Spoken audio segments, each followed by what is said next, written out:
Bienvenido seas a otra lección más de tu curso, Los 10 Esenciales de Urgencias con Catlego. En esta ocasión vamos a abordar el tema de traumatismo de tórax.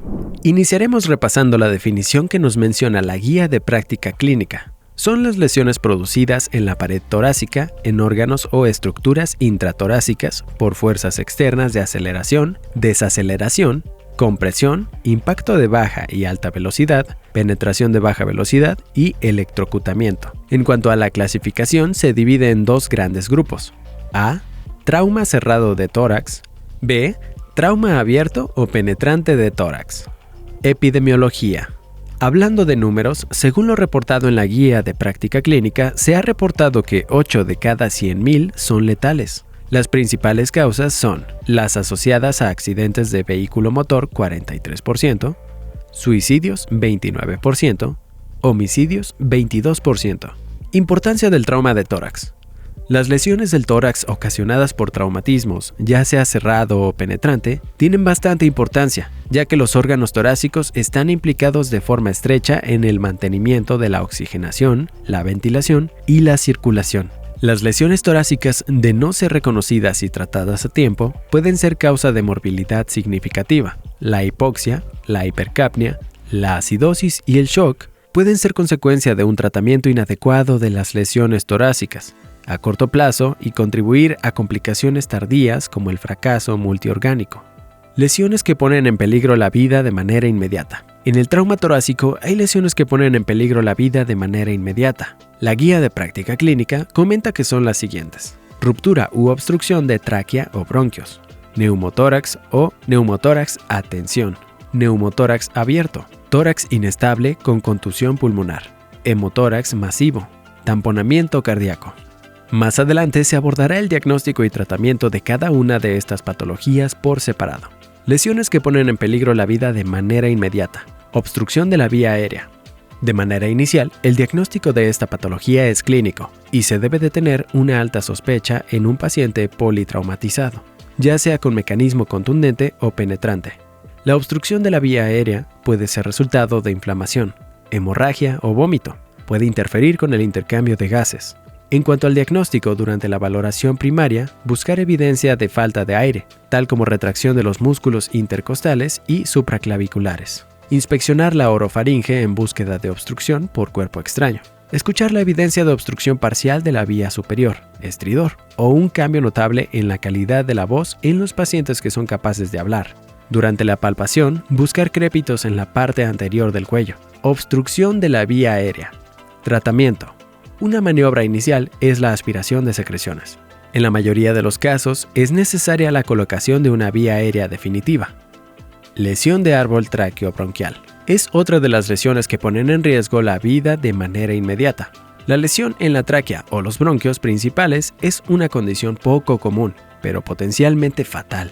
La mayoría de los pacientes mueren en la escena. La mayoría de las lesiones del árbol tráqueo-bronquial se producen dentro de 1 pulgada, 2.54 centímetros, de la carina.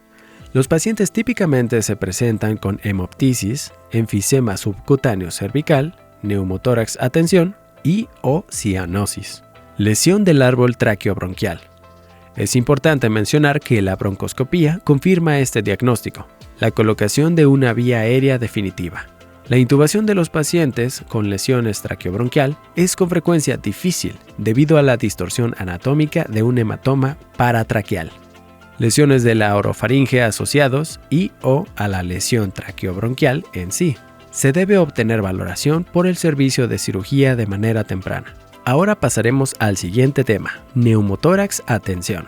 Tema de gran importancia para SONARM. La definición de neumotórax que nos ofrece la Guía de Práctica Clínica es entrada de aire en el espacio interpleural que origina un colapso pulmonar de mayor o menor magnitud. La Guía de Práctica Clínica define neumotórax a tensión de la siguiente manera: aquel donde la presión intrapleural excede a la presión atmosférica en la expiración, que se produce cuando una rotura en la pleura provoca un mecanismo valvular de una sola dirección que se abre en la inspiración, permitiendo el paso de aire y se cierra en la expiración. Este ocurre cuando el aire intrapleural se acumula progresivamente con compromiso hemodinámico, Es un evento potencialmente mortal que requiere un reconocimiento rápido y un tratamiento oportuno para evitar un paro cardiorrespiratorio. Es importante recordar que el neumotórax a tensión es un diagnóstico clínico. Algunas de las manifestaciones clínicas del neumotórax a tensión son disnea, taquipnea, hipoxia, ingurgitación yugular y cianosis. Continuando con las manifestaciones clínicas del neumotórax a tensión, ausencia de ruidos en el hemitórax afectado, timpanismo a la percusión del hemitórax afectado, deformidad torácica con abombamiento del lado afectado, inestabilidad hemodinámica. Tratamiento del neumotórax a tensión. El tratamiento del neumotórax a tensión se divide en dos fases. Fase 1. Toracocentesis descompresiva. La guía de práctica clínica recomienda lo siguiente. Se debe de realizar toracocentesis en todos los pacientes con diagnóstico clínico de neumotórax a tensión. Se recomienda realizar toracocentesis en el segundo espacio intercostal, línea media clavicular, del lado afectado con catéter de 14 French. La segunda fase del tratamiento de neumotórax a tensión es colocación de sonda endopleural. La guía de práctica clínica hace la siguiente recomendación. Se recomienda colocar sonda endopleural posterior a la descompresión torácica en pacientes con neumotórax a tensión en el quinto espacio intercostal, línea medio axilar o axilar anterior, por encima del reborde costal. Se recomienda pleurostomía con sonda endopleural 28 French. Bien, para concluir este tema repasemos juntos el algoritmo de diagnóstico y tratamiento de neumotórax a tensión que nos ofrece la guía de práctica clínica. Ante un paciente con trauma de tórax, la principal pregunta que nos tenemos que hacer es: ¿tiene datos clínicos de neumotórax a tensión? En caso de que se sospeche el diagnóstico, como revisábamos en las imágenes anteriores, se realizará descompresión torácica y posteriormente pleurostomía. Continuaremos con la siguiente lesión: neumotórax abierto. Las lesiones grandes en el tórax que permanecen abiertas pueden resultar en neumotórax abierto. El equilibrio entre la presión intratorácica y la presión atmosférica es inmediato, debido a que el aire tiende a seguir el camino de menor resistencia. Cuando la abertura en la pared torácica está aproximadamente a 2/3 del diámetro de la tráquea o más, el aire pasa preferentemente a través del defecto de la pared del tórax con cada inspiración. La ventilación efectiva, por lo tanto, se ve afectada, lo que lleva a hipoxia e hipercapnia. Neumotórax abierto. El diagnóstico se realiza mediante la clínica observando en el paciente los siguientes signos y síntomas clínicos: dolor, dificultad para respirar, taquipnea, disminución de los ruidos respiratorios en el lado afectado y el movimiento ruidoso de aire a través de la lesión de la pared torácica. Como primer paso del tratamiento, colocar un apósito en el defecto y pegar solamente 3 lados para proporcionar un efecto de válvula de aleteo. A medida que el paciente inspira, el apósito ocluye la herida, evitando la entrada de aire. Durante la exhalación, el extremo abierto del apósito permite que escape el aire del espacio pleural. Se debe colocar un tubo pleural lejos de la herida lo antes posible. La siguiente lesión que abordaremos es hemotórax masivo. Iniciaremos con la definición de hemotórax, que se define como acumulación de sangre en la cavidad pleural. El hemotórax masivo se define de acuerdo con los siguientes criterios: más de 1500 mililitros de sangre drenados inmediatamente a través del tubo de pleurostomía. Hemorragia torácica persistente con volumen de 150 a 200 mililitros por hora en las siguientes 2 a 4 horas. Y cuando se requieren transfusiones de sangre para mantener la estabilidad hemodinámica. Un hemotórax masivo se sugiere cuando el choque se asocia con la ausencia de ruidos respiratorios o matidez a la percusión en un lado del pecho. Hemotórax masivo. Tratamiento. El manejo del hemotórax masivo es inicialmente mediante la restauración, al mismo tiempo el volumen de sangre y la descompresión de la cavidad torácica con la colocación de un tubo endopleural 28 a 32 French. En el quinto espacio intercostal, línea axilar media. Hemotórax masivo. Tratamiento.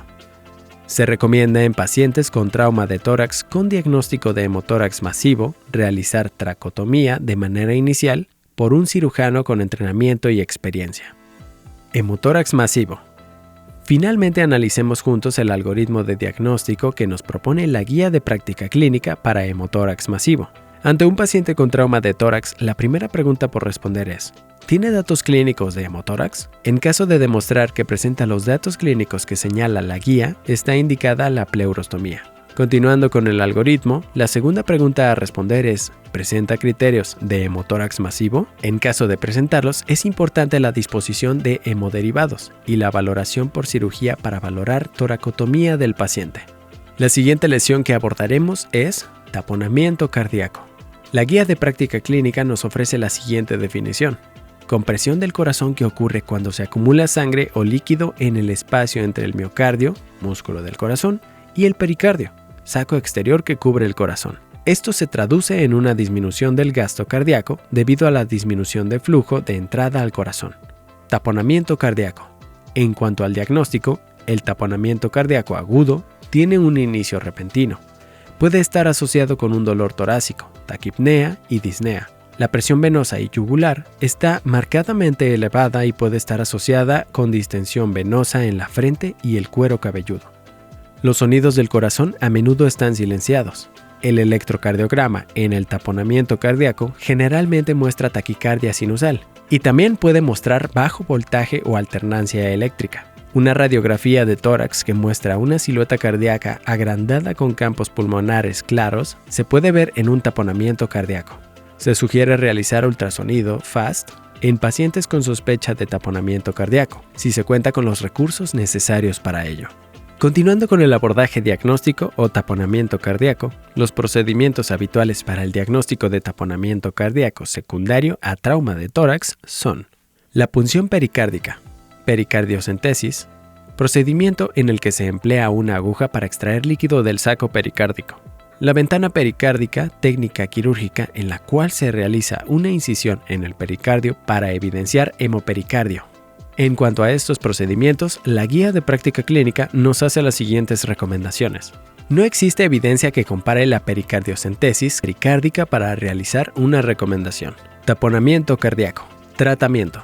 Las recomendaciones en el tratamiento que nos da la guía de práctica clínica del taponamiento son: se sugiere realizar pericardiocentesis guiada por ultrasonido en pacientes con diagnóstico de taponamiento cardíaco, si se cuenta con los recursos necesarios para ello. Se recomienda realizar pericardiocentesis con monitoreo electrocardiográfico en pacientes con sospecha de taponamiento cardíaco hemodinámicamente inestables, cuando no se cuenta con ultrasonido. Para concluir este tema, repasemos el algoritmo de diagnóstico y tratamiento de taponamiento cardíaco de la guía de práctica clínica. Ante un paciente con trauma de tórax, la primera pregunta a responder es: ¿presenta trauma penetrante en área precordial? Si la respuesta es sí, ahora nos preguntamos: ¿tiene datos clínicos de taponamiento? En caso de presentar datos clínicos de taponamiento, se nos propone realizar una punción pericárdica guiada por ultrasonido. Esto recordemos que es en caso de que nuestra unidad cuente con el equipo.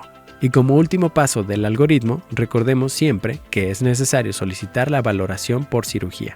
La siguiente lesión de la que hablaremos es tórax inestable con contusión pulmonar. Un tórax inestable se produce cuando un segmento de la pared del pecho no tiene continuidad ósea con el resto de la caja torácica. Esta condición suele ser resultado de trauma asociado con múltiples fracturas de costillas, es decir, 2 o más costillas adyacentes fracturado en 2 o más lugares, aunque también puede ocurrir cuando hay una separación costocondral única. Mientras que la contusión pulmonar, golpe al pulmón causado por un traumatismo torácico, como resultado de los daños a los capilares, la sangre y otros líquidos que se acumulan en el tejido pulmonar. El exceso de líquido interfiere con el intercambio de gases que podría dar lugar a hipoxia. Tórax inestable con contusión pulmonar. Las manifestaciones clínicas de este padecimiento son las siguientes: respiración paradójica, inestabilidad hemodinámica, enfisema subcutáneo, deformidad de la parrilla costal. Tórax inestable con contusión pulmonar. En cuanto al tratamiento, consiste en administración de oxígeno, analgesia, reposición de líquidos prudente y ventilación mecánica en caso de ser necesario. En ausencia de la hipotensión sistémica, la administración de soluciones intravenosas cristaloides debe ser controlada cuidadosamente para evitar la sobrecarga de volumen, lo que puede comprometer aún más el estado respiratorio del paciente. Los pacientes con hipoxia significativa, es decir, presión arterial de oxígeno menor a 60 milímetros de mercurio o saturación de oxígeno menor a 90%. En el aire ambiente pueden requerir intubación y ventilación dentro de las primeras horas después de la lesión. Condiciones médicas como EPOC o insuficiencia renal aumentan la probabilidad de que se requiera intubación y ventilación mecánica temprana.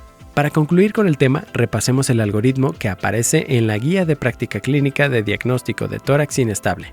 Ante un paciente con trauma de tórax, la primera pregunta por responder es: ¿presenta datos clínicos de tórax inestable?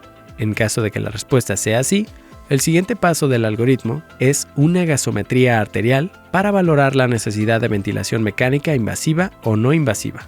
El siguiente paso es solicitar una radiografía de tórax y preguntarte: ¿neumotórax o hemotórax? Dependiendo de la respuesta, es importante revisar el algoritmo o los algoritmos específicos antes presentados.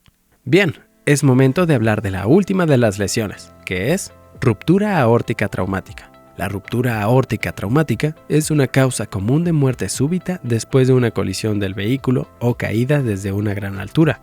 Los sobrevivientes de estas lesiones con frecuencia se recuperan si la ruptura aórtica se identifica y se trata con prontitud. Ruptura aórtica traumática. En cuanto al diagnóstico, una de las recomendaciones que nos hace la Guía de Práctica Clínica es la siguiente: la sospecha clínica y el ensanchamiento mediastinal en la radiografía de tórax obliga a descartar la posibilidad de lesión de aorta. Ruptura aórtica traumática. Otra de las recomendaciones que nos hace la Guía de Práctica Clínica en cuanto al diagnóstico de esta patología es: se recomienda realizar la angiotomografía en pacientes con trauma de tórax y sospecha de lesión de aorta. La angiotomografía tiene una sensibilidad, especificidad y valor predictivo negativo cercano al 100% para detectar lesión de aorta. Además, permite diagnosticar otras lesiones como neumotórax, contusión pulmonar y fracturas. En algunas condiciones donde no puede ser utilizado el medio de contraste iodado, la tomografía simple puede descartar la presencia de hematoma mediastinal e inferir bajas posibilidades de lesión aórtica. En cuanto al tratamiento de este padecimiento, se recomienda valoración del paciente por el servicio de cirugía de manera temprana. Un cirujano calificado debe tratar a los pacientes con lesión aórtica traumática. La reparación endovascular es la opción más común para el tratamiento de la lesión aórtica y tiene excelentes resultados a corto plazo. Y para terminar el tema, repasemos por último el algoritmo de diagnóstico de lesión de grandes vasos de la GPC. Ante el paciente con trauma de tórax, la primera pregunta a realizar es: ¿presenta inestabilidad, dolor torácico, taquipnea? En caso de que la respuesta sea sí, le realizamos una radiografía y nos preguntamos: ¿tiene datos de ensanchamiento de mediastino? Si se observa en la radiografía, este dato se valora si se cuenta con el insumo y el personal para la angioTAC. En caso de no contar con ella, se realiza la TAC simple de tórax. Después de realizar alguno de estos dos estudios, se solicitará la valoración por cirugía. Vaya, has llegado hasta aquí. Espero que te haya quedado bastante claro este tema y nos vemos en el próximo.